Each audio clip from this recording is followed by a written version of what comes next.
रामकृष्ण हरी मंडळी. पांडवापैकी एक होता महाबली शक्तिशाली भीम. तुम्हाला माहित आहे का भीम एवढा शक्तिशाली कसा झाला?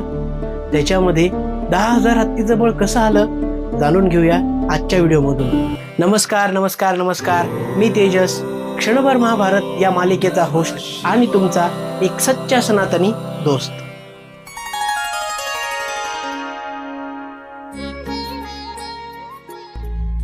कौरव आणि पांडव हे खरं तर भाऊ, पण त्यांचे एकमेकाशी कधीच फारसे पटले नाही, कारण त्यांचे स्वभावच भिन्न भिन्न होते. कौरव हे दृष्ट विचाराचे, तर पांडव सद्गुणी आणि सदाचारी होते. दुर्योधन साध्या खेळातलं राज्यही तो पांडवांना देत नसे. उलट त्यानिमित्ताने तो स्पष्ट बोलून दाखवायचा की हे राज्य माझे आहे आणि या नगरीचा राजा मी आहे. अन्य कोणालाच या सिंहासनावर बसू देणार नाही. कौरवांची संख्या पांडवापेक्षा खूप जास्त होती, पण सगळ्यांना पुरून उरत असेल तो एकटा भीमच, आणि म्हणूनच तो दुर्योधनाच्या डोळ्यात सारखा खुपत असे.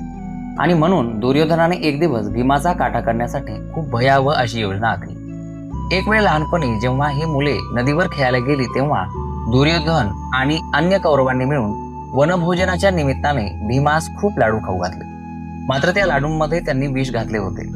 त्यामुळे थोड्याच वेळात भीम मूर्छित झाला. तेव्हा दुर्योधन दुःशासन यांनी मिळून त्याला दोरखंडाने गच्च बांधले आणि गंगा नदीत खोल पाण्यात टाकून दिले. भीम त्या नदीच्या प्रवाहात खूप खोलवर गेला आणि नागलोकात पोहोचला.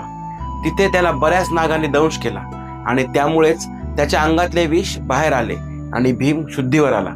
त्या नागांनी भीमाला पकडले आणि नागराज वासुकी समोर उभे केले. ज्यावेळेस भीमाने आपली ओळख नागराज वासुकीला सांगितली, त्यावेळेस वासुकींनी भीमाला ओळखले आणि आपला संबंध त्याला सांगितला. भीमावर झालेल्या अन्यायामुळे वासुकीने त्याला एक चमत्कारी द्रव पिण्यासाठी दिले आणि त्या द्रव्याचा परिणाम म्हणूनच भीमाच्या अंगामध्ये 10,000 हत्तींचे बळ आले. तर ही होती भीम आणि त्याच्या 10,000 हत्तींच्या बळाची गोष्ट. जर तुम्हाला आमचा व्हिडिओ आवडला असेल तर कमेंट बॉक्समध्ये आम्हाला नक्की कळवा आणि आमच्या व्हिडिओला लाईक, शेअर आणि चॅनलला सबस्क्राईब करायला अजिबात विसरू नका. धन्यवाद.